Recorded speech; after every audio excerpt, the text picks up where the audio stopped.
Kamusta mga palangga? I-share ko lang sa inyo itong simpleng recipe ng aking chocolate cupcake na siguradong magugustuhan ng inyong mga anak. Maglalagay tayo ng 2 pirasong itlog dito sa mixing bowl, 1 basong asukal, at kalahating basong oil.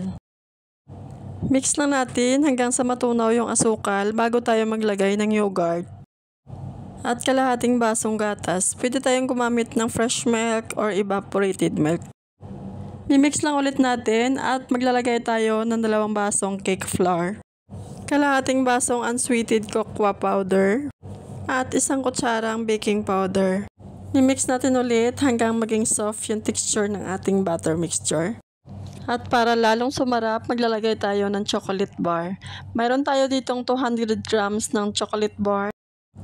Hiniwa ko lang sa maliliit na size.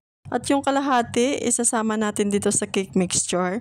Then yung kalahati naman, itatoppings natin mamaya.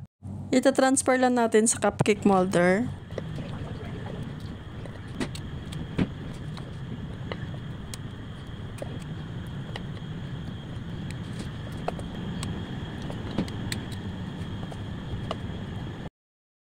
Ilalagay natin yung natirang chocolate sa taas at ibibake natin ito sa oven ng 15 minutes in 180 degrees Celsius Fahrenheit.